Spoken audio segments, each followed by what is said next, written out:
한 부대의 갓난아기가 울기 시작하자 중위 계급의 여성이 자신의 아이가 아님에도 아이에게 젖을 먹이며 모유 수유를 시작하기 시작했고, 그 모습을 지켜보는 아이의 아버지이자 한중대장이 놀라면서 펼쳐지는 이야기입니다. 영상 시청하시기 이전에 구독과 좋아요 부탁드립니다. 저희에게 큰 힘이 됩니다. 살을 애는 듯한 바람이 강원도 철원의 광활한 평야를 휩쓸고 지나갔다. 비무장지대와 인접한 이곳, 대한민국 최전방을 수호하는 육군 제3보병사단 백골부대의 아침은 언제나 팽팽한 긴장감 속에서 시작되었다. 중대장 강태준 대위는 습관처럼 창밖의 황량한 풍경을 응시했다. 그의 미간에는 깊은 주름이 자리 잡고 있었다. 부대원들 사이에서 그는 독사로 통했다. 한치의 오차도 용납하지 않는 완벽주의 목표를 위해서라면 수단과 방법을 가리지 않는 저돌적인 지휘 스타일 때문이었다. 하지만 지금 그의 머릿속을 가득 채운 것은 부대의 작전 계획이나 훈련 일정이 아니었다. 아빠, 빠. 관사에서 희미하게 들려오는 어린 딸 하늘이의 옹알이가 그의 심장을 날카롭게 찔렀다. 태어난 지 100일이 갓 지난 하늘이.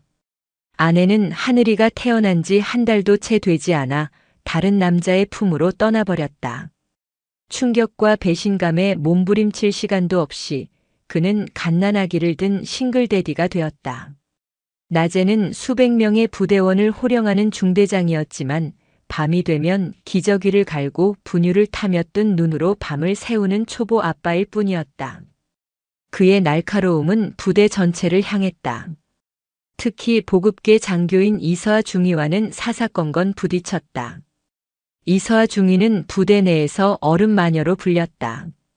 항상 감정 없는 표정으로 규정과 원칙만을 내세우는 그녀의 태도는 열정과 패기로 가득 찬 강태준 대위에게는 답답하고 성가신 장애물과도 같았다. 그날 아침도 예외는 아니었다. 중대장실 문이 거칠게 열리고 강태준 대위가 성큼성큼 들어왔다. 그의 손에는 보급 요청 서류가 들려 있었다. 이중위, 혹한기 훈련 대비 방한 장비 보급건 아직도 처리 안 됐습니까? 부대원들 동상 걸리는 꼴 보고 싶어서 이러는 겁니까? 이서하 중위는 모니터에서 눈을 떼지 않은 채 차갑게 대답했다. 대위님, 절차에 따라 상신된 요청건은 순서대로 처리 중입니다. 중대장님 부대만 특별 대우를 해드릴 수는 없습니다. 규정입니다. 규정. 그놈의 규정. 현장 상황이 얼마나 긴급하게 돌아가는지 직접 보지 않으니 그런 한가한 소리가 나오는 거겠지. 사람이 먼저지 서류 쪼가리가 먼저입니까? 태준의 목소리가 쩌렁쩌렁 울렸지만 서하는 눈 하나 깜짝하지 않았다.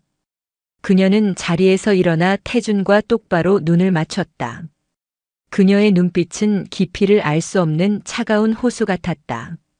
현장 상황을 고려하는 것은 지휘관의 몫이고 저는 규정에 따라 공정하게 보급품을 관리하는 것이 제 임무입니다. 감정적으로 호소하지 마시고 정식 절차에 따라 주십시오. 두 사람 사이에 얼음장 같은 냉기가 흘렀다. 태준은 분노로 부들부들 떨리는 주먹을 간신히 움켜쥐었다. 그는 그녀의 감정 없는 얼굴 뒤에 무엇이 숨겨져 있는지 알지 못했다.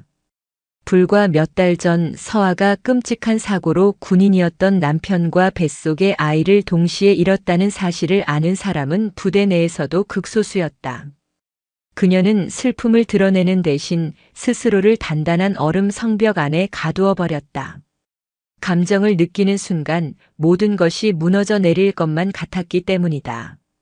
태준은 결국 서류를 책상 위에 내던지고는 획 돌아섰다.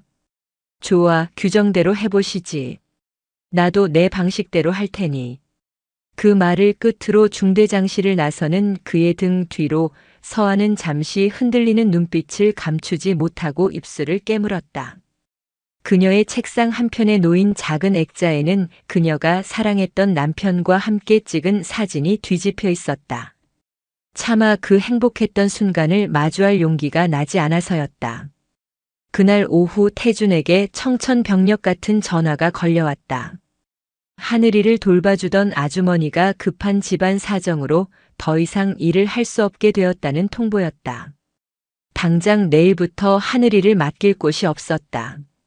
눈앞이 캄캄했다. 부대 근처에는 마땅한 어린이집도 없었고 친척들은 모두 멀리 살았다. 그는 수십 통의 전화를 돌렸지만 갓난아기를 당장 맡아주겠다는 곳은 어디에도 없었다. 밤늦게 관사로 돌아온 태주는 곤히 잠든 하늘이의 얼굴을 보며 깊은 한숨을 내쉬었다. 작은 천사 같은 딸의 얼굴을 보고 있자니 아내에 대한 분노와 원망이 다시금 치밀어 올랐다. 그는 하늘이의 작은 손을 잡으며 다짐했다. 무슨 일이 있어도 이 아이만큼은 자신이 반드시 지켜내겠다고. 하지만 당장 내일 아침이 문제였다.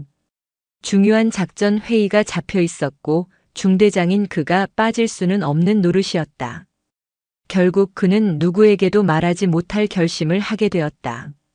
그의 자존심과 군인으로서의 명예를 모두 내려놓아야 하는 어쩌면 가장 어리석고 무모한 선택이었다. 다음 날 새벽 철원의 하늘은 짙은 회색빛이었다. 강태준 대위는 곤히 잠든 하늘이를 조심스럽게 아기띠에 둘러맸다. 따뜻한 우주복을 입히고 털모자를 씌우고 작은 담요로 몇 겹이나 감쌌지만 차가운 새벽 공기에 아이가 감기라도 들까봐 노심초사했다. 그의 군복 위로 불룩 튀어나온 아기띠의 모습은 위풍당당한 중대장의 모습과는 너무나도 이질적이었다. 그는 다른 군인들의 눈을 피해 최대한 이른 시간에 부대로 향했다. 중대장실 한편에 작은 요를 깔고 하늘이를 조심스럽게 눕혔다.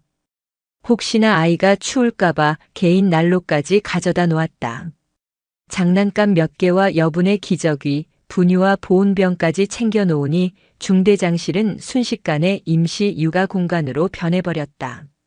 하늘아, 아빠 금방 회의만 하고 올게. 얌전히 코 자고 있어야 한다, 알았지? 잠든 하늘이의 볼에 입을 맞추고 그는 불안한 마음을 애써 감추며 회의실로 향했다. 하지만 그의 모든 신경은 중대장실에 남겨둔 하늘이에게 쏠려 있었다. 대대장의 지루한 훈시가 이어지는 동안 그는 몇 번이나 시계를 확인했는지 모른다. 제발 하늘이가 깨지 않기를. 하지만 그의 바람은 무참히 깨져버렸다. 회의가 막바지에 접어들 무렵 복도 저편에서 희미하게 아기 울음소리가 들려오기 시작했다. 처음에는 잘못 들었으리라 애써 무시했지만 울음소리는 점점 더 크고 선명해졌다. 회의에 참석한 모든 장교들의 시선이 소리가 들려오는 곳으로 향했다. 태준의 등에서는 식은땀이 흘렀다. 웬 아기 울음소리지? 대대장이 미간을 찌푸리며 묻자 태준은 얼굴이 새하얗게 질려 자리에서 벌떡 일어났다. 죄송합니다. 제가 잠시. 그는 말을 채 끝마치지도 못하고 회의실을 뛰쳐나갔다. 중대장실 문을 열자 얼굴이 새빨개지도록 울고 있는 하늘이의 모습이 보였다. 배가 고픈 건지 기저귀가 불편한 건지 아니면 낯선 환경에 놀란 건지 알 수 없었다.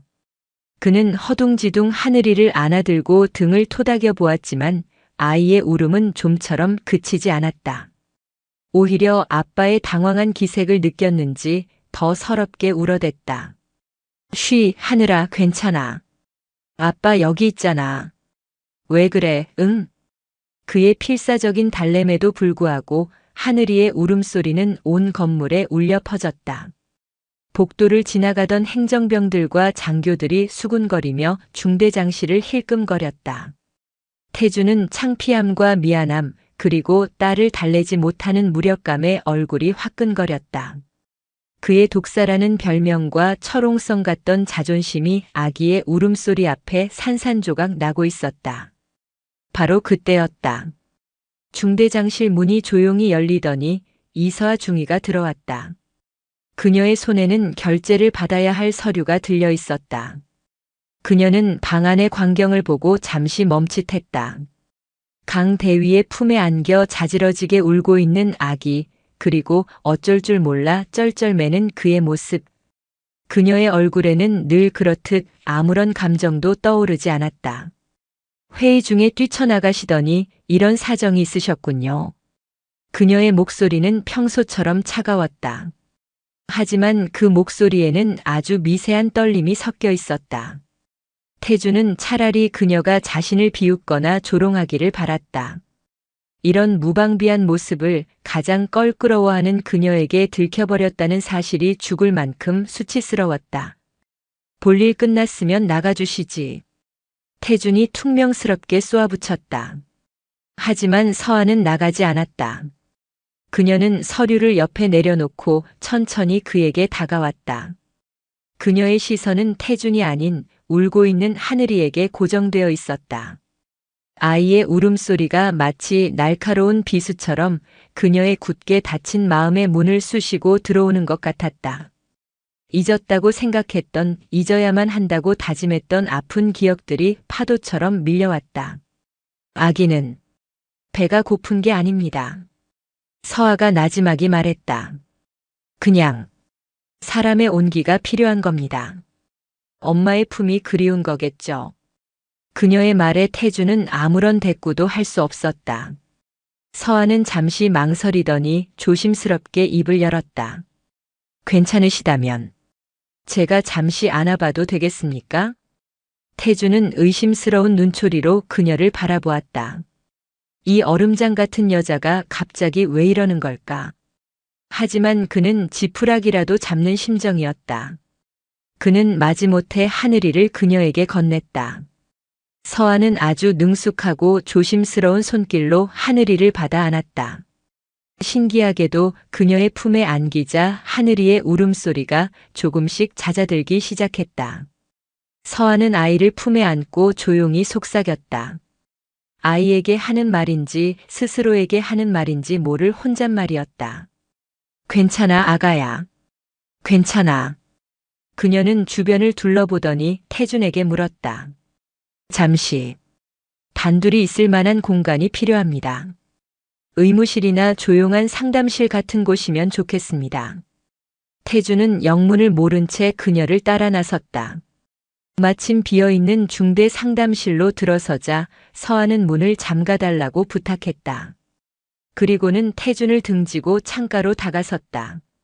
무슨 행동을 하려는 건지 태준이 의아하게 지켜보는 가운데 믿을 수 없는 광경이 펼쳐졌다. 이서와 중이가 자신의 군복상의 단추를 하나씩 풀기 시작한 것이다. 그리고 잠시 후 그녀는 품에 안은 하늘이에게 조심스럽게 젖을 물렸다. 태주는 그 자리에 얼어붙은 듯 서 있었다. 충격과 혼란으로 머릿속이 하얗게 변했다. 자지러지게 울던 하늘이는 마치 세상에서 가장 편안한 안식처를 찾은 듯 엄마의 젖을 빨며 금세 평온을 되찾았다. 작은 입을 오물거리며 젖을 빠는 하늘이의 모습과 그런 아이를 애틋하고 슬픈 눈으로 내려다보는 이서아 중위의 모습. 그 비현실적인 광경 위로 따스한 햇살이 쏟아져 내렸다. 서아의 눈에서 조용히 눈물 한 방울이 흘러내려 하늘이의 보드라운 뺨 위로 떨어졌다. 그녀의 몸은 그리고 그녀의 마음은 미처 세상의 빛을 보지 못하고 떠나버린 자신의 아기를 아직 기억하고 있었다. 상담실 안에는 하늘이가 내는 쪽쪽 소리와 두 사람의 무거운 침묵만이 감돌았다. 강태준 대위는 마치 시간이 멈춘 듯한 그 공간에서 꼼짝도 할 수 없었다. 조금 전까지 자신과 나를 세우던 어른 마녀 이서아 중이가 자신의 딸에게 젖을 물리고 있는 광경은 그의 상식과 이성으로는 도저히 이해할 수 없는 일이었다. 얼마나 시간이 흘렀을까? 배를 채운 하늘이가 서아의 품에서 새근새근 잠이 들었다. 서아는 아이가 깨지 않도록 조심스럽게 옷매무새를 정리하고 잠든 아이의 등을 부드럽게 쓸어주었다. 그녀의 얼굴에는 이전에는 볼 수 없었던 평온함과 깊은 슬픔이 동시에 서려 있었다. 이중이. 태준이 힘겹게 입을 열었다. 무슨 말을 해야 할지, 무엇을 물어야 할지 알 수 없었다. 고맙다는 말을 해야 할까 아니면 어떻게 된 일이냐고 물어야 할까. 서아는 태준을 돌아보지 않은 채 창밖을 보며 나지막이 말했다. 제 몸이 아직 기억하고 있어서 그렇습니다. 그녀의 목소리는 메마른 낙엽처럼 바스러질 듯 위태로웠다. 저도 아이가 있었습니다. 하늘이와 비슷한 시기에 태어났어야 할 아이가. 그제야 태준은 어렴풋이 떠도는 소문들을 떠올렸다. 이중희의 남편이 사고로 순직했고 그녀 역시 크게 다쳤다는 이야기. 하지만 그 사고로 아이까지 잃었다는 사실은 알지 못했다. 그는 거대한 망치로 머리를 한 대 얻어맞은 듯한 충격을 받았다. 자신이 그동안 얼마나 잔인하고 무지했는지 깨달았다. 그녀가 세운 얼음 성벽은 다른 사람을 밀어내기 위한 것이 아니라 스스로를 지키기 위한 마지막 방어막이었음을. 미안합니다. 정말 몰랐습니다. 태준의 목소리가 잠겨 나왔다. 진심에서 우러나온 사과였다. 서아는 고개를 저었다. 대위님께서 사과하실 일은 아닙니다. 그녀는 잠든 하늘이를 조심스럽게 태준에게 건넸다. 아이를 받아 안는 그의 손길은 그 어느 때보다 조심스러웠다. 아이의 따뜻한 체온과 함께 서아의 슬픔의 무게가 고스란히 전해지는 듯했다. 감사합니다. 정말 감사합니다. 이중희. 태준이 다시 한번 고개를 숙였다. 서아는 아무 말 없이 상담실을 나갔다. 그녀가 나간 후에도 태준은 한참 동안 그 자리에 서서 잠든 하늘이의 얼굴만 내려다보았다. 아이의 얼굴 위로 서아의 눈물이 떨어졌던 자국이 희미하게 남아 있었다. 그날 이후 두 사람 사이에는 기묘한 변화가 생겼다. 여전히 공적인 자리에서는 딱딱한 상급자와 부하였지만 이전처럼 날 선 대립은 사라졌다.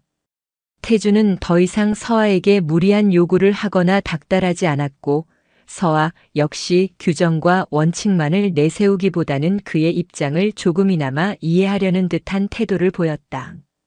부대원들은 독사와 얼음 마녀 사이에 무슨 일이 있었는지 궁금해했지만 누구도 감히 그들에게 직접 물어보지는 못했다. 문제는 하늘이었다. 서아의 품을 경험한 이후 하늘이는 왠지 모르게 분유를 거부하기 시작했다.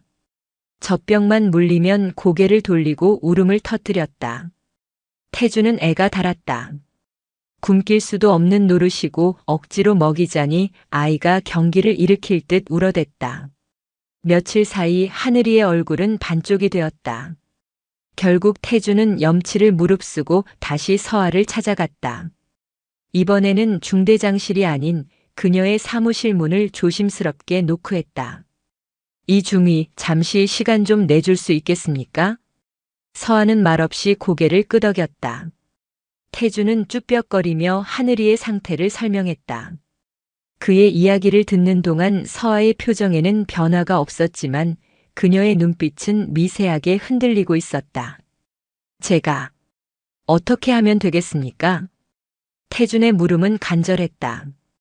그것은 중대장이 부하에게 내리는 명령이 아닌 한 아이의 아버지가 도움을 구하는 애원이었다. 서아는 한참 동안 말이 없었다.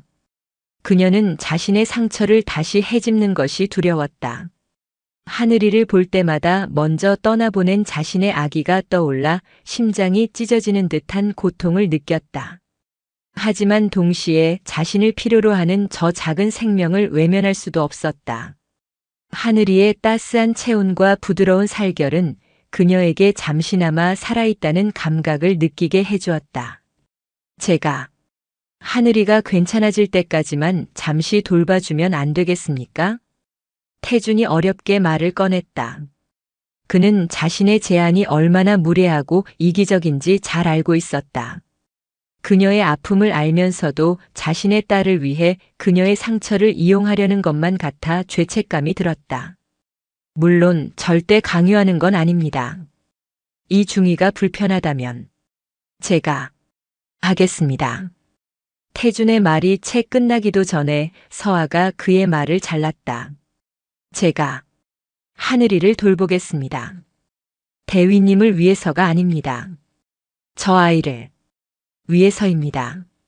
그녀의 대답은 단호했다. 그날 이후 서하는 일과 시간이 끝나면 태준의 관사로 향했다.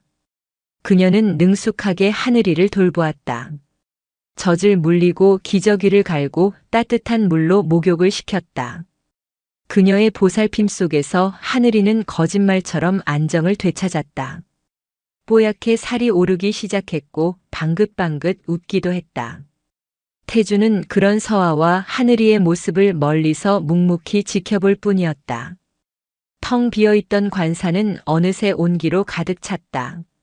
서아가 끓인 구수한 된장찌개 냄새가 집안에 퍼지고 하늘이의 해맑은 웃음소리가 울려 퍼졌다. 태주는 마치 꿈을 꾸고 있는 것만 같았다. 아내가 떠난 후 다시는 찾아오지 않을 것이라 생각했던 가족의 풍경이었다. 그렇게 철원의 혹독한 겨울 속에서 상처 입은 두 어른과 한 아이의 기묘한 동거가 시작되었다. 그것은 공식적인 관계도 약속된 미래도 없는 불안한 시작이었지만 서로의 아픔을 보듬고 온기를 나누는 세상에서 가장 따뜻한 휴전이었다. 강태준 대위의 관사는 더 이상 차가운 막사가 아니었다. 그곳은 집이 되어가고 있었다. 저녁이 되면 현관문을 열 때마다 그를 반기는 것은 어둠과 정적이 아닌 따스한 불빛과 구수한 음식 냄새 그리고 세상에서 가장 사랑스러운 두 사람의 목소리였다. 이서아 중위는 하늘이에게 자장가를 불러주고 있었고 옹알이로 대답하는 하늘이의 목소리가 그 뒤를 따랐다. 태주는 문고리를 잡은 채 차마 그 평화를 깨트리지 못하고 한참을 서 있었다. 그의 심장이 낯선 속도로 뛰고 있었다.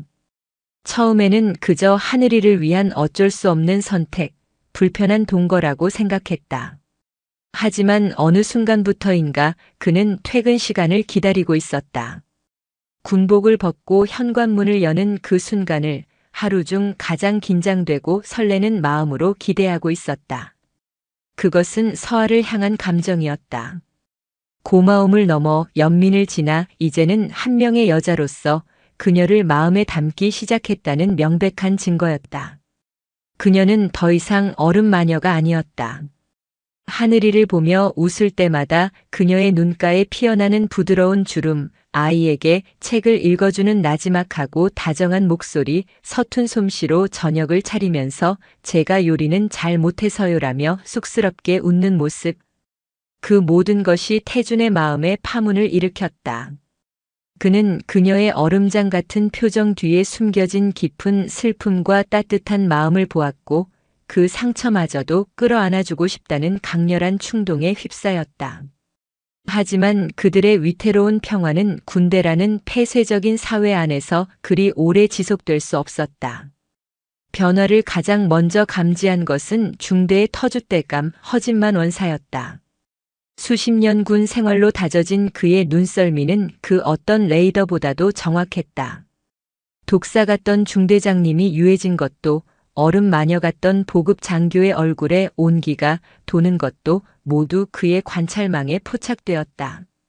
요즘 중대장님 뭔가 좀 달라지지 않았나? 허 원사가 행정반에서 커피를 마시며 운을 띄웠다. 그의 말에 젊은 부사관들이 귀를 쫑긋 세웠다. 그렇지 말입니다. 예전에는 서류 결제 올리면 오탈자 하나하나 다 잡아내서 박살을 내셨는데 요즘은 웬만하면 그냥 넘어가 주십니다. 보급계 이중희 님도 마찬가지야. 얼마 전에 유류 신청서 날짜를 잘못 써서 올렸는데 예전 같았으면 불호령이 떨어졌을 텐데 조용히 수정해서 처리해 주셨더라고. 허 원사는 의미심장한 미소를 지으며 덧붙였다. 그 두 사람 뭔가 있어. 내가 보아하니 단순한 업무 관계는 아닐 것이야. 의심의 씨앗은 삽시간에 부대 전체로 퍼져나갔다. 처음에는 단순한 호기심이었지만 누군가 저녁 늦게 이서아 중위가 강태준 대위의 관사로 들어가는 것을 목격하면서 소문은 걷잡을 수 없이 부풀려졌다. 소문은 살이 붙고 꼬리가 달려 자극적인 이야기로 변질되었다. 강 대위님이 이혼하고 힘든 걸 이용해서 이중희가 꼬리치는 거라던데. 아니야, 강 대위님이 중대장이라는 직위를 이용해서 이중희를 관사로 불러들인다는 말도 있어. 밤마다 아기 돌봐준다는 핑계로 말이야. 어쩐지 요즘 보급품이 우리 중대로 술술 잘 나온다 했어. 다 그런 거래가 있었던 게지. 소문은 날카로운 칼날이 되어 두 사람을 향했다. 태주는 부대원들이 자신을 보며 수군거리는 것을 애써 무시했지만 그의 권위는 미세하게 흔들리고 있었다. 하지만 그보다 더 견디기 힘든 것은 서아를 향한 모욕적인 시선들이었다. 그녀가 복도를 지날 때마다 사람들은 흘끔거리며 입을 막고 웃었고 어떤 이들은 노골적으로 비아냥거리기도 했다. 서아는 다시 얼음 성벽을 쌓아 올렸다. 그녀는 아무것도 듣지 못한 척, 보지 못한 척 행동했다. 하지만 그녀의 굳은 표정과 파르르 떨리는 손끝은 그녀가 얼마나 큰 상처를 받고 있는지 말해주고 있었다. 태주는 그런 그녀를 볼 때마다 가슴이 찢어지는 것 같았다. 이 모든 것이 자신 때문에 시작되었다는 죄책감이 그의 어깨를 무겁게 짓눌렀다. 사건은 중대 회식 날 터지고 말았다. 술이 거나하게 취한 허진만 원사가 태준에게 다가와 비아냥거리듯 말했다. 이야, 중대장님은 좋으시겠습니다. 퇴근하면 집에서 예쁜 장교님이 아기도 봐주고 밥도 차려주고 저희 같은 늙은 군인들은 꿈도 못 꿀 호강이십니다. 그려. 그 순간 태준의 눈빛이 독사의 그것으로 돌아왔다. 주변의 모든 공기가 얼어붙었다. 허 원사. 지금 그 말 무슨 뜻으로 하는 겁니까?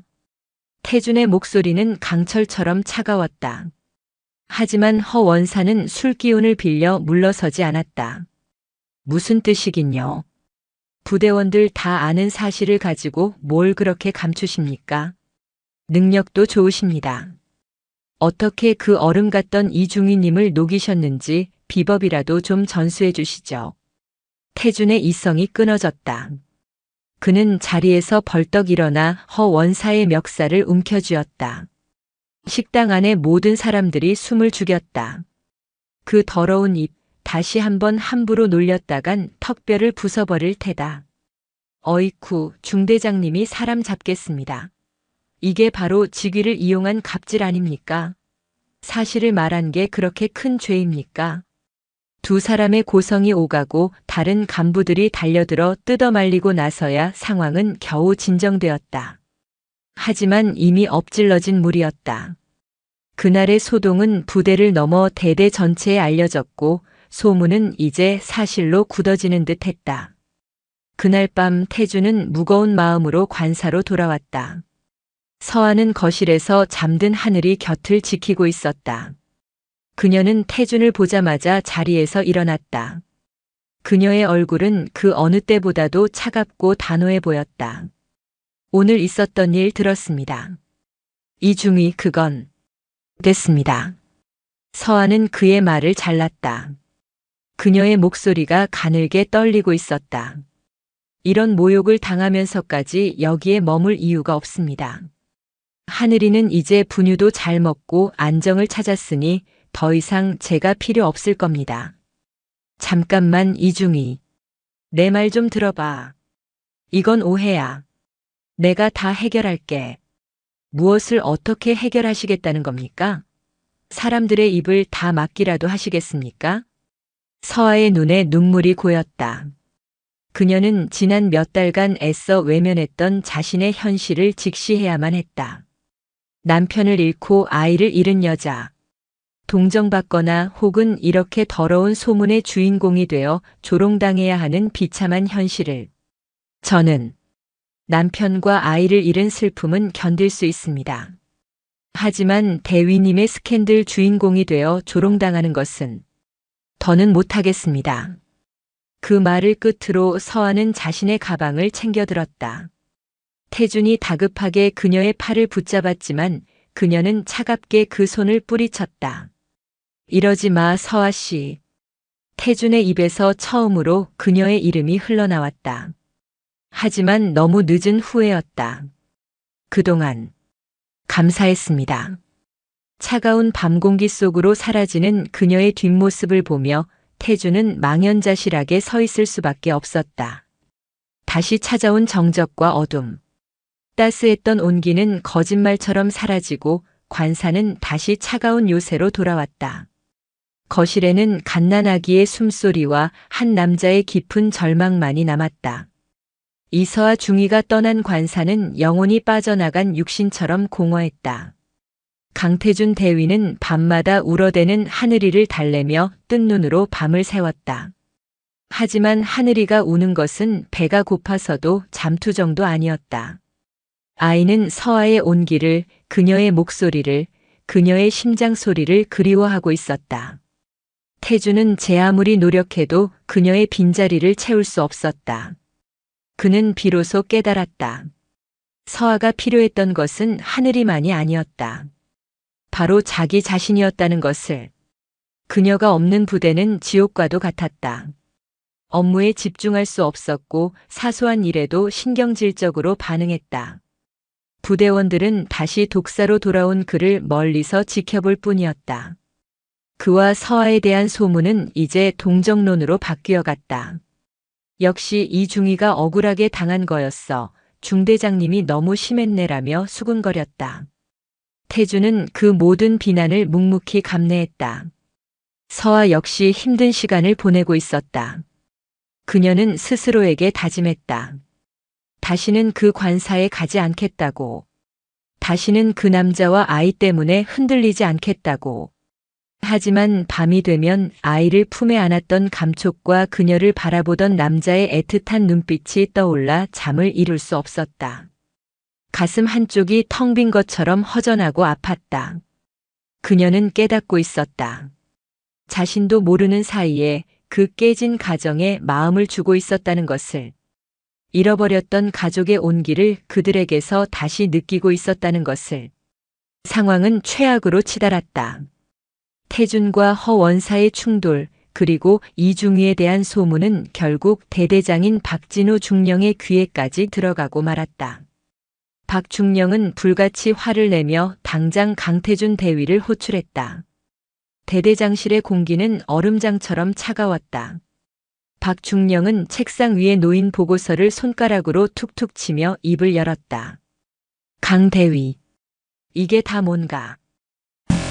자네 휘하 중대 원사랑 멱살잡이를 해? 보급계 장교랑 부적절한 소문을 만들어?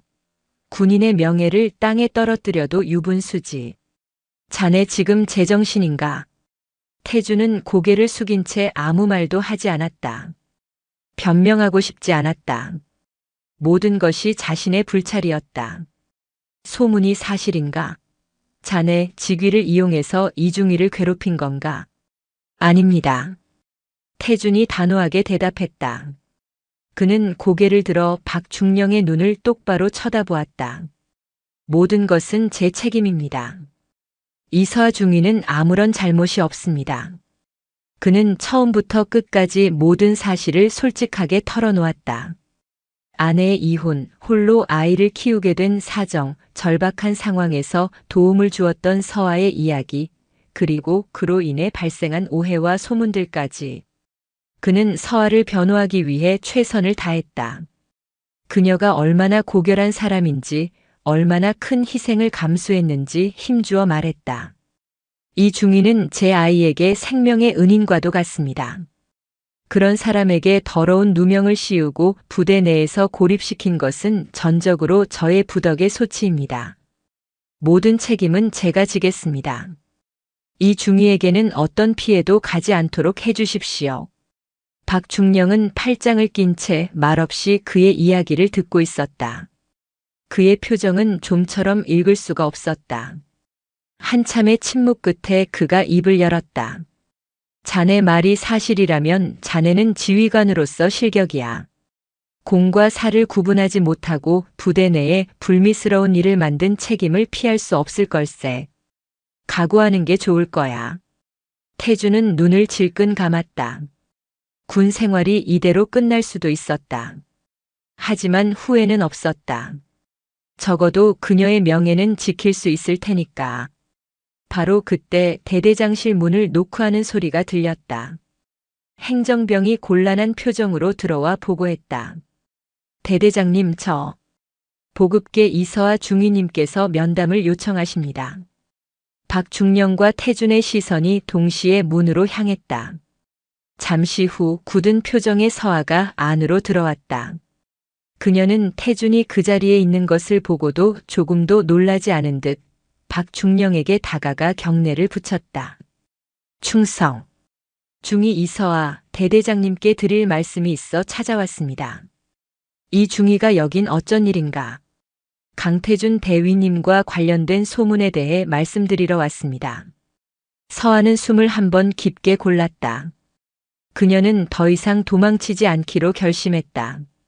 태준이 자신을 지키기 위해 모든 것을 걸었다는 것을 전해 들었을 때 그녀는 깨달았다. 자신 또한 그를 위해 그리고 스스로의 명예를 위해 싸워야 한다는 것을. 소문의 내용은 사실이 아닙니다. 제가 강 대위님을 유혹하거나 강 대위님께서 저를 괴롭힌 사실은 일절 없습니다. 그녀는 떨리는 목소리로 자신의 이야기를 시작했다.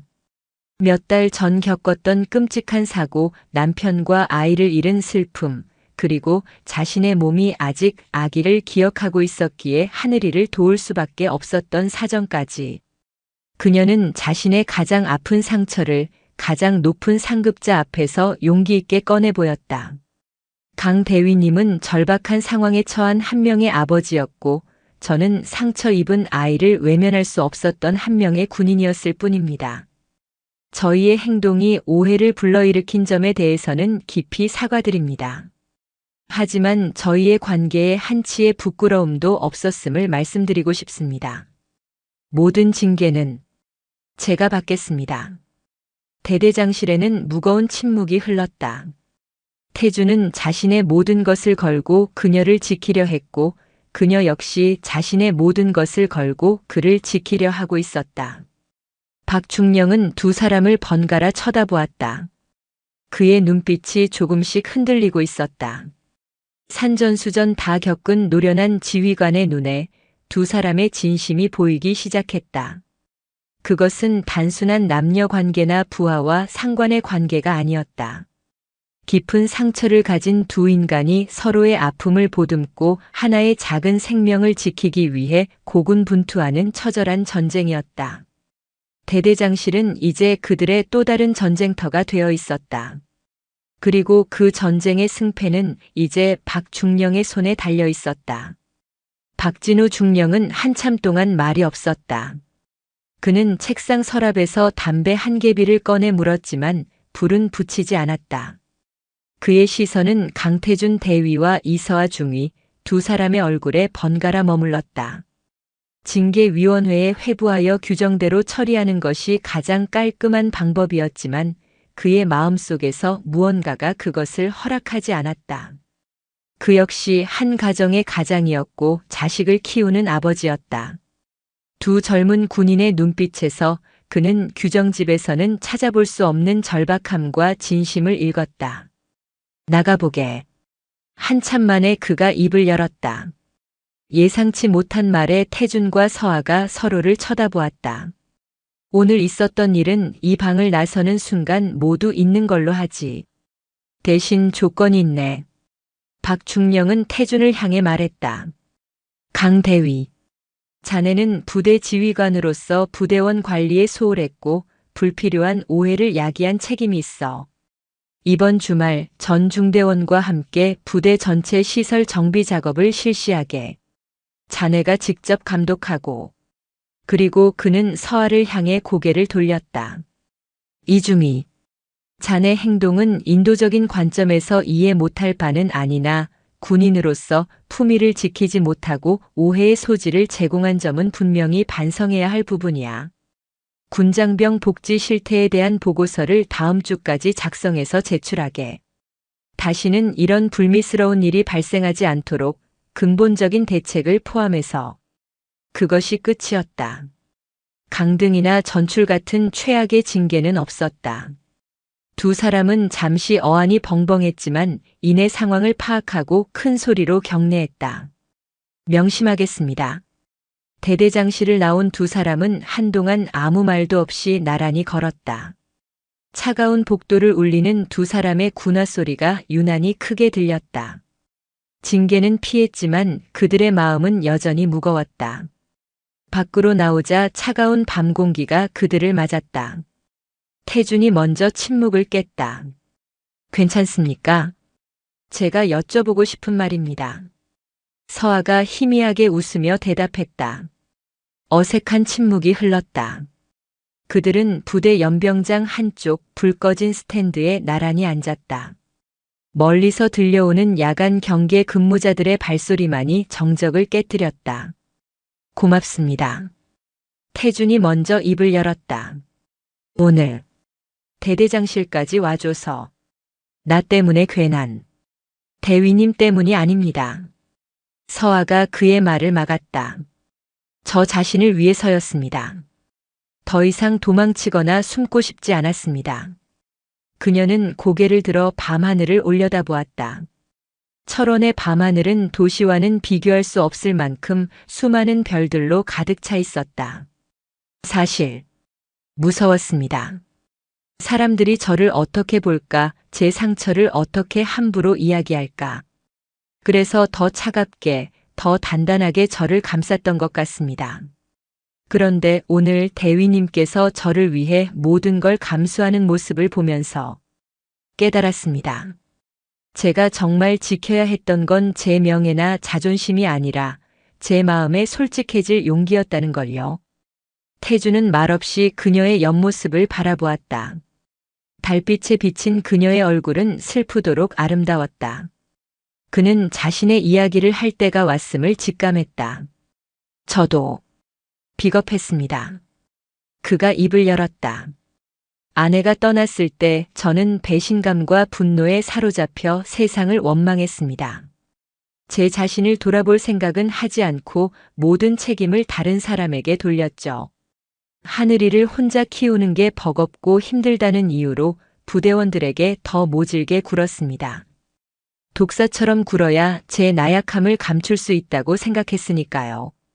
그는 서아를 향해 몸을 돌렸다. 그리고 그녀의 눈을 똑바로 바라보았다. 그런데 서아 씨를 만났습니다. 당신은 나보다 더 큰 아픔을 겪었으면서도 묵묵히 자신의 자리를 지키고 있었죠. 그리고 내 딸을, 나를 구해주었습니다. 당신 덕분에 나는 처음으로 내 상처를 제대로 마주 볼 용기를 얻었습니다.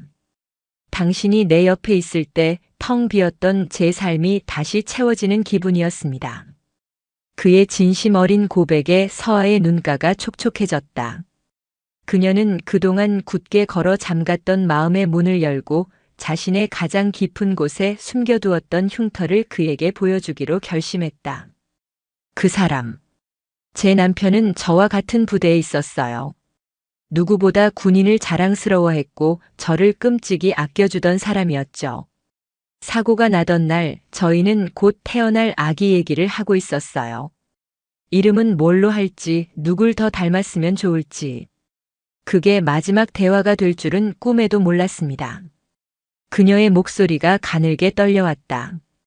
태주는 가만히 그녀의 손을 잡았다. 그녀의 손은 얼음장처럼 차가웠다. 병원에서 눈을 떴을 때 모든 것이 사라져 있었습니다. 남편도 아기도. 제 세상이 무너져 내렸어요. 왜 나만 살아남았을까, 차라리 같이 갔어야 했다고 매일 밤 저주했습니다.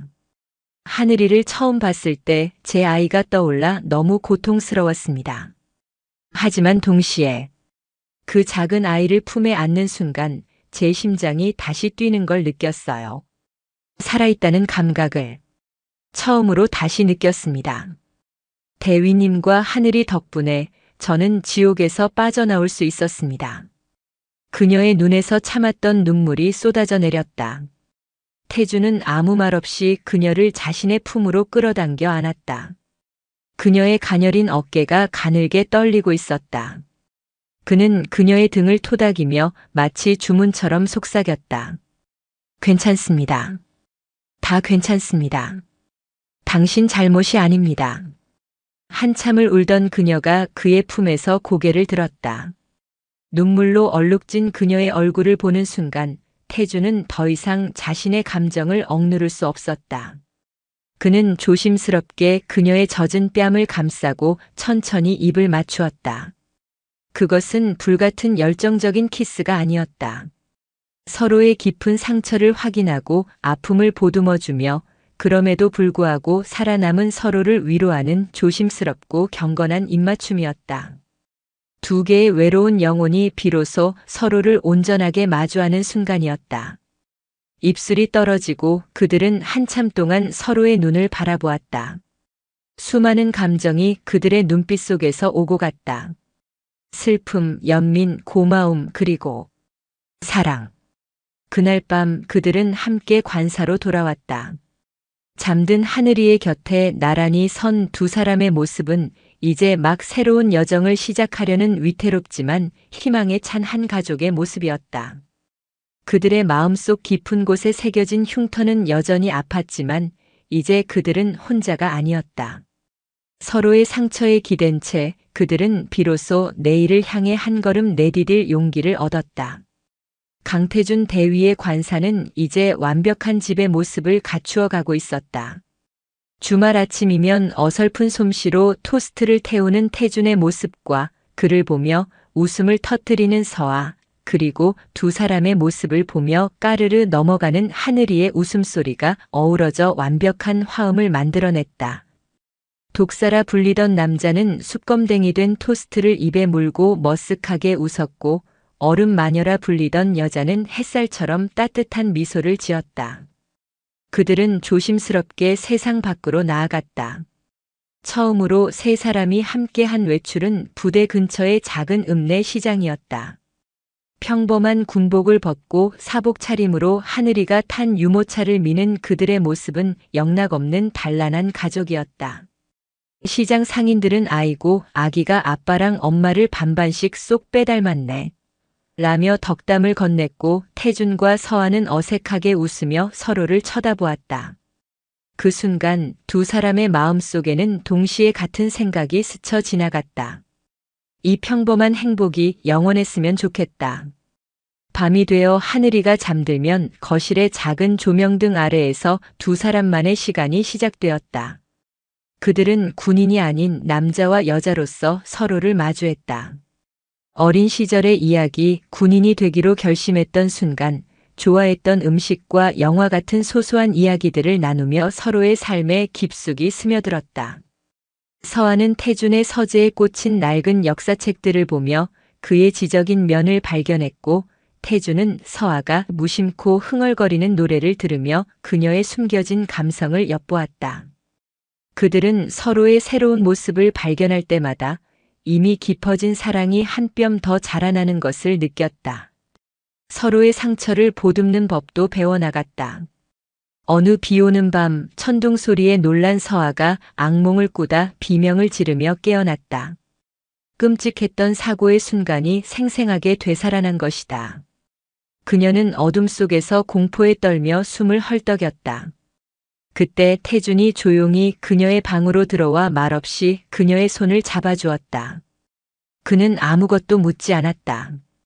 그저 그녀의 떨림이 멈출 때까지 곁을 지키며 그녀의 손을 더욱 굳게 잡아줄 뿐이었다.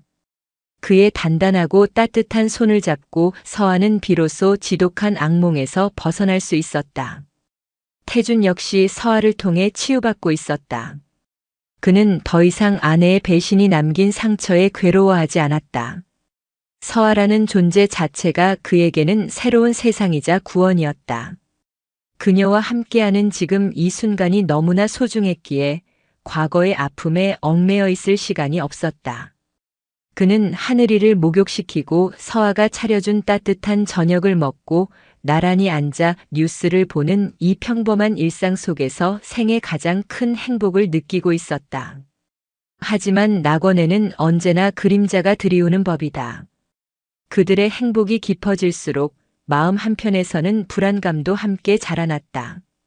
이 행복은 과연 안전한 것일까? 우리는 정말 가족이 될 수 있을까? 군대라는 특수한 조직 안에서 상처 입은 두 남녀와 피 한 방울 섞이지 않은 아이가 만들어가는 이 관계는 사상 누각처럼 위태로워 보였다. 불안의 씨앗은 아주 사소한 균열로부터 싹트기 시작했다. 어느 날 태준에게 발신자 표시 제안으로 전화 한 통이 걸려왔다. 무심코 전화를 받았지만 수화기 너머에서는 아무런 소리도 들리지 않고 이내 끊어졌다. 그는 대수롭지 않게 넘겼지만 그 후로도 정체를 알 수 없는 전화는 며칠 간격으로 계속되었다. 서아 역시 불길한 예감에 휩싸였다. 며칠 전부터 부대 위병소 근무자들이 자신을 볼 때마다 무언가 말하려다 마는 듯한 태도를 보였다. 혹시 무슨 일 있습니까? 라고 물으면 그들은 약속이라도 한 듯 아닙니다라며 고개를 저었다. 하지만 그들의 눈빛에는 동정과 우려가 뒤섞여 있었다. 그리고 운명의 그날이 찾아왔다. 화창한 가을 주말 오후 태준과 서아는 하늘이를 데리고 부대 근처 공원으로 소풍을 나왔다. 돗자리를 펴고 서아가 정성껏 준비한 도시락을 먹으며 세 사람은 완벽한 행복을 만끽하고 있었다. 태준은 하늘이를 번쩍 들어 비행기를 태워주었고 하늘이의 명랑한 웃음소리가 공원 전체에 울려 퍼졌다. 서아는 그런 두 사람의 모습을 자신의 휴대폰 카메라에 담으며 이 순간을 영원히 간직하고 싶다고 생각했다. 바로 그때였다. 그들의 행복한 풍경 속으로 어울리지 않는 하이힐 소리가 정적을 깨며 다가왔다.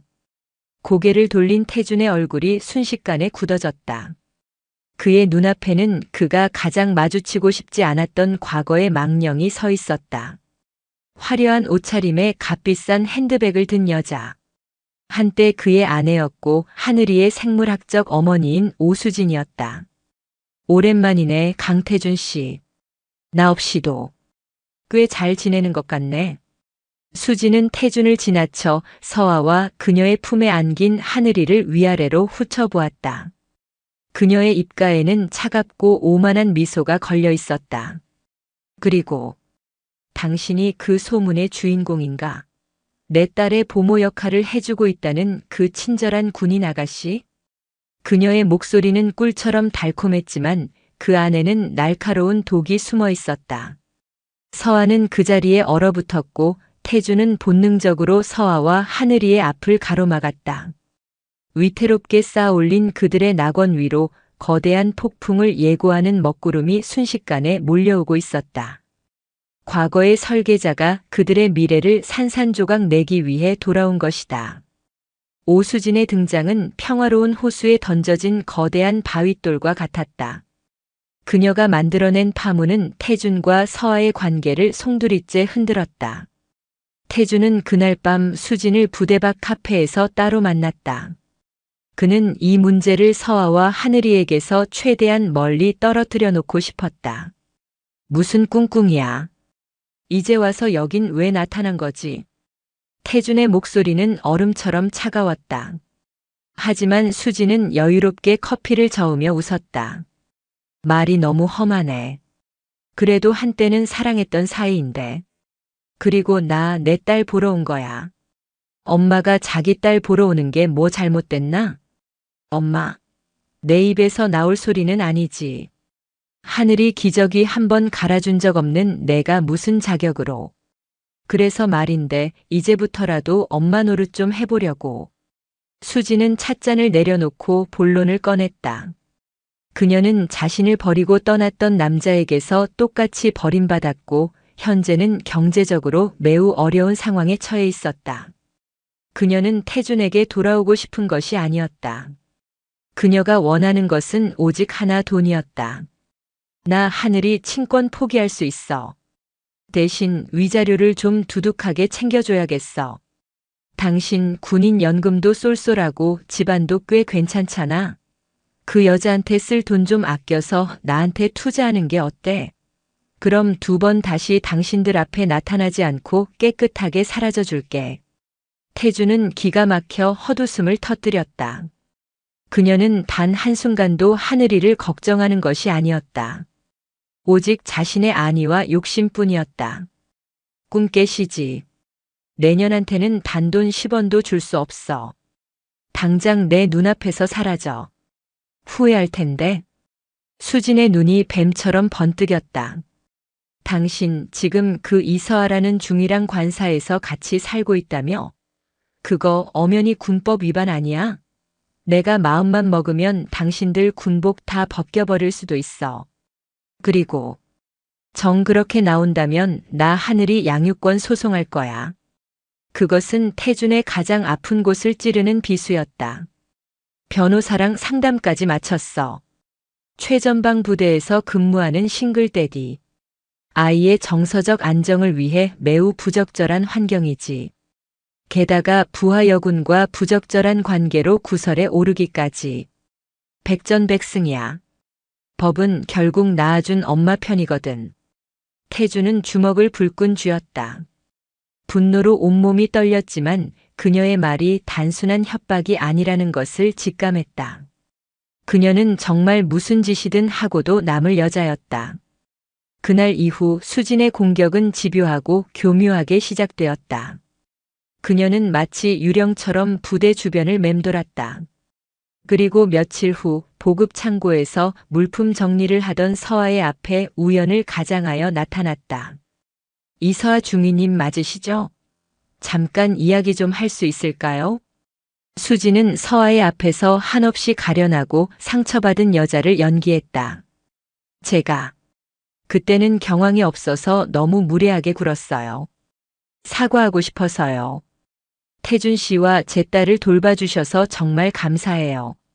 서아는 경계를 풀지 않았지만 아이의 엄마라는 사람을 매정하게 내칠 수는 없었다. 제가 몸이 많이 아파서 잠시 하늘이를 맡겼던 거예요. 이제 건강도 되찾았고 우리 하늘이 다시 데려와야죠. 중위님께서도 이제 그만 제자리로 돌아가 주셔야 하지 않을까요? 아무리 선이었다고 해도 남의 가정을 이렇게 차지하고 있는 건 좀 곤란하잖아요. 그녀의 말은 비단결처럼 부드러웠지만 날카로운 가시가 촘촘히 박혀 있었다. 남의 가정, 제자리로 돌아가라는 말은 서아의 가슴에 깊은 상처를 남겼다. 서아는 자신이 결국 이방인이며 남의 행복을 잠시 빌려 쓰고 있었다는 사실을 통감했다. 죄책감과 자괴감이 파도처럼 밀려왔다. 수진의 진정한 목적은 서아의 마음을 흔들어 스스로 떠나게 만드는 것이었다. 그녀는 서아의 가장 약한 부분을 정확히 알고 있었다. 중위님도 아이를 잃어보셨다면서요? 그래서 더 잘 아시겠네요. 엄마와 자식의 천륜이라는 게 얼마나 무서운 건지. 하늘이는 결국 저를 찾게 될 거예요. 중위님은 결국 상처만 받게 될 거고요. 수진의 마지막 말은 서아의 무너져 내리는 마음에 쐐기를 박았다. 나는 하늘이의 엄마가 될 수 없어. 나는 결국 또다시 누군가를 떠나보내야만 하는구나. 그날 밤 관사로 돌아온 서아는 말이 없었다. 태주는 그녀의 표정을 보고 무슨 일이 있었음을 직감했지만 그녀는 아무 말도 하지 않았다. 며칠 후 태주는 대대장으로부터 호출을 받았다. 익명의 투서가 접수되었다는 것이었다. 강태준 대위와 이서아 중위의 부적절한 동거 관계를 고발하며 아이의 양육 환경에 대한 조사를 촉구한다는 내용이었다. 투서의 발신인은 불보듯 뻔했다. 엎친 데 덮친 격으로 부대에는 연례 최대 규모의 전술 훈련인 호국 훈련 명령이 하달되었다.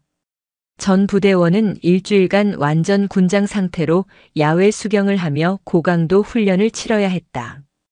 태주는 중대 지휘관으로서 훈련 준비에 여념이 없었고 서아 역시 보급 장교로서 산더미 같은 군수품 지원 계획에 파묻혔다. 그들의 개인적인 문제는 거대한 훈련의 소용돌이 속으로 잠시 휩쓸려 들어갔다.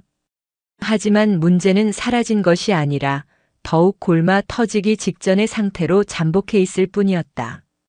훈련이 시작되기 전날 밤 서아는 뜬 눈으로 밤을 새웠다.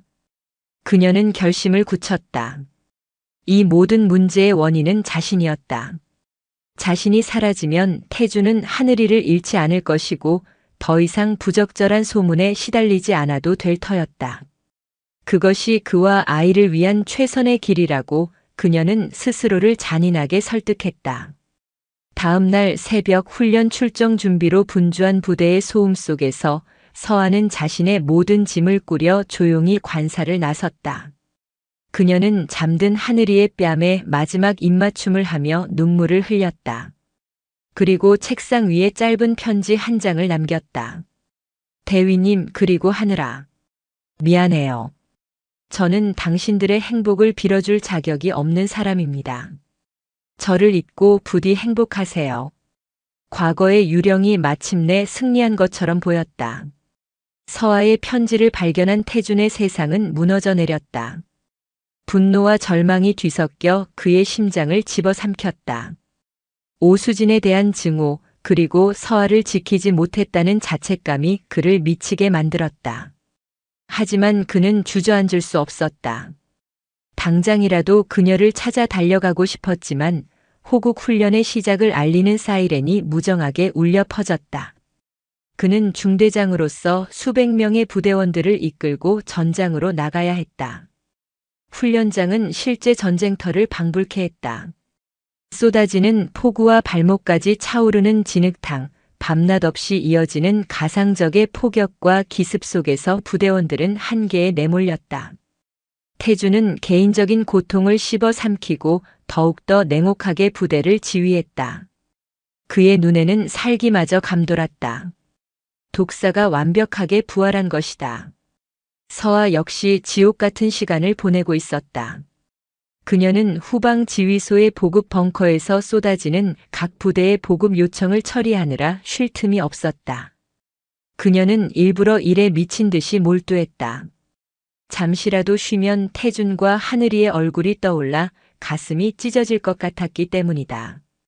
그녀는 그들이 어떻게 지낼지, 아이는 울지 않는지, 그는 식사를 제대로 하는지 온통 그들 생각뿐이었다.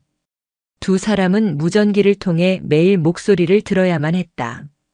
그것은 잔인한 고문과도 같았다. 여기는 백호, 여기는 백호. 독수리에게 알린다. 제2보급 지점에 탄약 및 식량 추진 요청한다. 의상. 태준의 갈라진 목소리가 무전기 너머로 들려올 때마다 서아는 입술을 깨물며 응답했다. 여기는 독수리, 여기는 독수리. 백호 요청 접수. 금일 자정까지 제2보급 지점으로 추진하겠다. 의상. 사적인 감정은 단 한마디도 섞일 수 없는 건조하고 기계적인 교신. 하지만 그 짧은 순간에 두 사람은 서로의 안위를 확인하고 마음속으로 안타까운 절규를 삼켰다. 훈련 닷새째 되던 날 밤 사건이 터졌다. 기록적인 폭우로 인해 부대 주둔지 뒤편의 산에서 산사태가 발생한 것이다. 훈련의 일환이 아닌 실제 재난 상황이었다. 하필이면 산사태가 덮친 곳은 예비 탄약고 인근이었고 통신이 두절된 채 고립된 경계 근무자들이 있다는 보고가 들어왔다. 가장 가까운 곳에 있던 것은 태준의 중대였다. 지휘본부에서는 날이 밝기를 기다려 구조팀을 투입하자는 신중론이 나왔지만 태준은 시간을 지체할 수 없다고 판단했다. 지금 당장 구조작전을 시작하겠습니다. 제가 직접 가겠습니다. 그것은 명령 불복종에 가까운 독단적인 결정이었다. 하지만 그는 더 이상 잃을 것이 없다는 듯 정예 수색팀을 꾸려 칠흑 같은 어둠과 폭우를 뚫고 산으로 향했다. 후방 지휘소의 모든 신경이 태준의 구조작전에 쏠렸다. 서아는 손에 땀을 쥔 채 구조작전 통신망에 귀를 기울였다. 무전기 너머로 들려오는 거친 숨소리와 절박한 외침들이 그녀의 심장을 찔렀다. 그녀는 태준이 얼마나 무모하고 위험한 상황에 스스로를 던졌는지 알 수 있었다. 젠장, 길이 완전히 끊겼다. 로프가 더 필요하다. 2조. 응답하라. 무슨 소리 안 들리나? 계속되는 악전고투.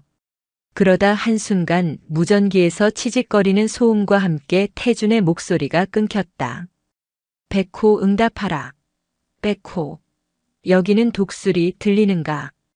지휘소의 통제관이 애타게 외쳤지만 돌아오는 것은 침묵뿐이었다.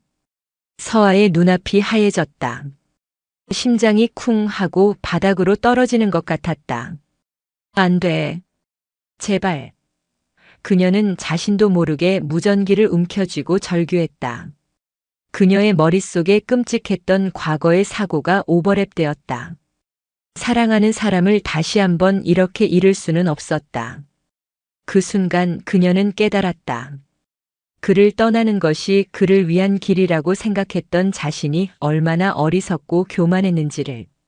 그가 없는 세상은 그녀에게 아무런 의미도 없다는 것을. 얼마나 지났을까? 포기하려던 찰나 기적처럼 무전기가 다시 연결되었다. 칙. 여기는 백호. 생존자. 전원. 확보했다. 복귀하겠다. 태준의 지친 목소리가 들려왔다. 지휘소 안에서는 환호성이 터져나왔다. 서아는 그 자리에 주저앉아 소리 없이 눈물을 흘렸다. 안도감과 함께 그녀의 마음속에 강철 같은 결심이 섰다. 훈련이 끝나고 부대로 복귀한 태준은 영웅이 되어 있었다. 모두가 그의 용맹함을 칭송했지만 그는 초주검이 된 모습으로 비틀거리며 서아의 보급 벙커로 향했다. 흑투성이 군복에 며칠 밤을 샌 초췌한 얼굴. 두 사람은 말없이 서로를 바라보았다. 먼저 침묵을 깬 것은 태준이었다. 그는 더 이상 망설이지 않았다. 그는 성큼성큼 다가가 서아의 어깨를 붙잡았다. 도망치지 마. 그의 목소리는 낮고 단호했다. 오수진이 무슨 협박을 하든 세상이 우리에게 무슨 손가락질을 하든 이제 두렵지 않아. 내가 두려운 건 딱 하나, 내 인생에서 당신을 다시 잃는 거야. 그는 군복 주머니에서 무언가를 꺼냈다. 그것은 화려한 반지가 아니었다. 낡고 달아빠진 그의 인식표였다. 나는 당신과 함께 싸우고 싶어. 당신의 상처를, 내 상처를, 그리고 하늘이의 미래를. 우리라는 이름으로 함께 지켜내고 싶어. 나와 가족이 되어주지 않겠어? 그것은 세상에서 가장 투박하지만 가장 진실된 청혼이었다. 서아는 눈물을 흘리며 고개를 끄덕였다. 그녀의 대답은 이미 정해져 있었다. 지옥 같은 전장에서 서로의 존재를 확인한 그들에게 더 이상의 망설임은 사치였다. 이제 그들은 단순한 연인이 아닌 생사를 함께하는 전우이자 어떤 시련도 함께 헤쳐나갈 운명 공동체가 되기로 맹세했다. 진짜 전쟁은 지금부터 시작이었다. 호국 훈련이 남긴 흙먼지와 포연이 가라앉은 부대는 다시 평온한 일상으로 돌아왔다. 하지만 강태준 대위와 이서아 중위의 세계는 이전과 완전히 달라져 있었다. 그들의 손가락에는 반지가 없었고 서류상으로 그들은 여전히 상급자와 부하일 뿐이었지만 두 사람은 이미 그 누구보다 단단한 끈으로 묶여 있었다. 낡은 인식표에 담긴 맹세는 수백 캐럿의 다이아몬드보다 더 영롱하게 빛나는 두 사람만의 언약이었다. 그들은 더 이상 과거의 유령에 쫓기는 도망자가 아니었다. 함께 싸우기로 결심한 순간 그들은 서로에게 가장 든든한 갑옷이자 가장 날카로운 창이 되어주었다. 그들의 첫 번째 전장은 법정이나 대대장실이 아닌 관사의 작은 식탁이었다. 그들은 머리를 맞대고 앞으로의 전략을 세웠다. 이것은 감정적인 호소만으로는 이길 수 없는 전쟁이었다. 우선 우리의 관계를 명확히 해야 해. 태준이 결연한 표정으로 말했다. 더 이상 소문의 주인공으로 숨어 지내지 않을 거야. 내가 먼저 대대장님께 정식으로 보고하겠어. 이서와 중위와 결혼을 전제로 교제하고 있으며 하늘이와 함께 가정을 꾸릴 계획이라고. 그것은 정면 돌파였다. 부적절한 동거라는 오해의 틀을 안정적인 가정을 꾸리기 위한 과정이라는 새로운 프레임으로 바꾸겠다는 대담한 시도였다. 그들의 관계가 공식적으로 인정받는다면 오수진이 내세울 불안정한 양육 환경이라는 공격의 예봉을 꺾을 수 있었다. 서아 역시 자신의 무기를 준비했다.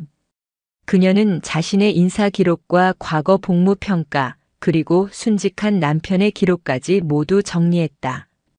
그것은 그녀가 얼마나 성실하고 책임감 있는 군인이었는지, 얼마나 큰 역경을 명예롭게 이겨냈는지를 증명하는 자료였다. 그녀는 더 이상 동정받아야 할 비련의 여주인공이 아니었다. 그녀는 스스로의 힘으로 자신의 명예를 증명해 보일 생각이었다. 그리고 변호사를 선임해야 해요. 오수진 씨의 목적이 양육권이 아닌 돈이라는 것을 법적으로 증명해야만 해요. 두 사람은 군 법무관의 도움을 받아 민사소송 전문 변호사와 연결되었다. 변호사는 두 사람의 이야기를 듣고는 승산이 충분하다고 말했다. 핵심은 오수진의 모성애가 진실이 아님을 입증하는 것이었다.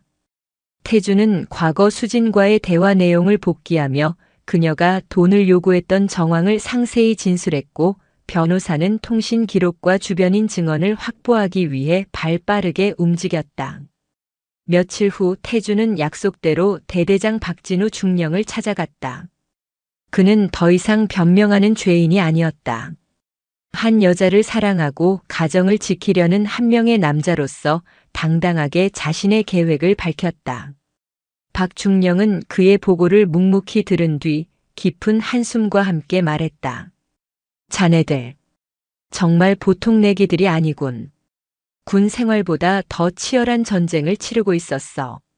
그의 눈에는 더 이상 질책이 아닌 복잡한 감정이 섞인 이해의 빛이 감돌았다. 알겠네. 자네들의 관계를 공식적으로 인정하지. 대신 그 어떤 추문도 없이 깨끗하게 이 문제를 해결하게. 군의 명예는 자네들 손에 달렸어. 그렇게 그들은 가장 강력한 아군을 얻었다. 이제 마지막 결전의 시간이었다. 결전의 장소는 철원 법원 근처의 한 조정실이었다.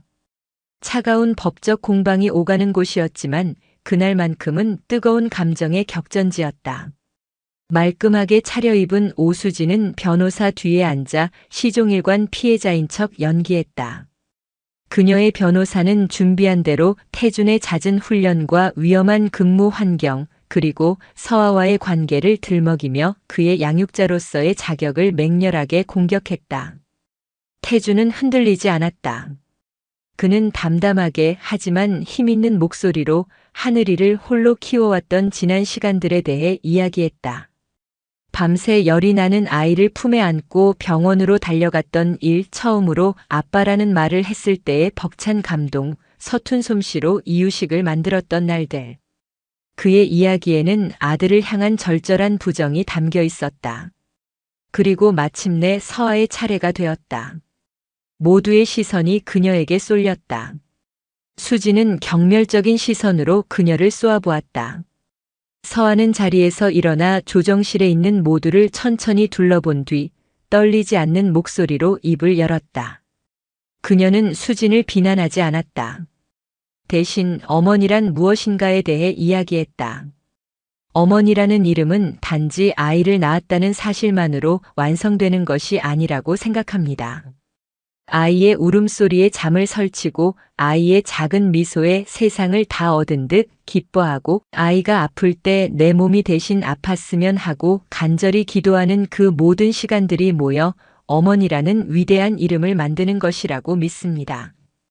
그녀는 하늘이를 처음 만났던 날을 회상했다. 저는 제 아이를 잃고 모든 것을 포기했었습니다. 하지만 하늘이를 만나고 그 작은 생명을 품에 안으면서 다시 살아갈 이유를 찾았습니다. 하늘이는 제게 단순한 아이가 아니라 제 삶을 구원해준 희망 그 자체였습니다. 오수진 씨께서 하늘이를 낳아주신 은혜는 그 무엇과도 바꿀 수 없을 것입니다. 하지만 지난 시간 하늘이의 곁을 지키고 사랑을 주고 세상을 가르친 것은 저희였습니다.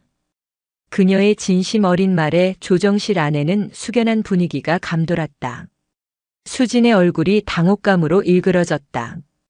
바로 그때 태준의 변호사가 결정적인 한 방을 날렸다. 조정위원님, 증거 자료를 제출하겠습니다. 변호사가 제출한 것은 태준과 수진 사이의 통화 녹취록이었다. 녹취록에는 수진이 거액의 돈을 요구하며 돈을 주면 친권을 깨끗하게 포기하겠다는 내용이 고스란히 담겨 있었다. 그녀가 버리던 모든 소동의 목적이 아이가 아닌 돈이었음이 만천하에 공개되는 순간이었다. 모든 것이 끝났다. 수지는 새하얗게 질린 얼굴로 아무 말도 하지 못했다. 그녀의 모든 거짓과 위선이 벗겨져 나간 그곳에 그녀가 설 자리는 더 이상 없었다.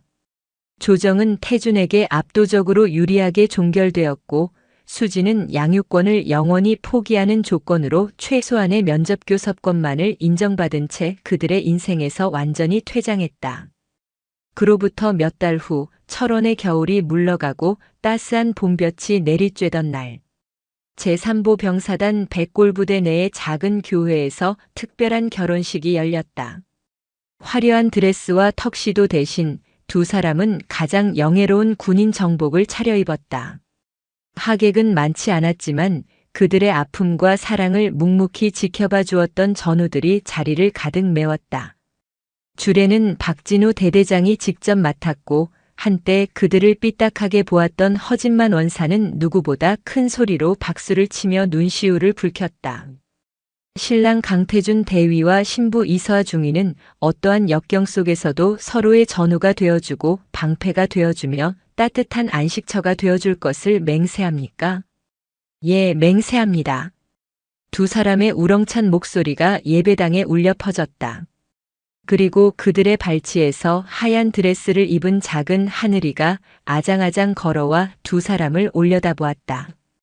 태주는 하늘이를 번쩍 안아들었다. 세 사람은 나란히 서서 하객들을 향해 고개를 숙였다. 피로 맺어지진 않았지만 그 누구보다 강철같이 단단한 사랑으로 벼려낸 완전한 가족이 탄생하는 순간이었다. 1년 후 저녁 노을이 아름답게 물든 관사. 태주는 어느새 훌쩍 자라 제잘거리는 하늘이에게 동화책을 읽어주고 있었다. 서아는 아름답게 부푼 배를 쓰다듬으며 그 모습을 행복하게 바라보고 있었다. 그녀의 뱃속에는 두 사람의 사랑이 맺은 새로운 생명이 자라고 있었다.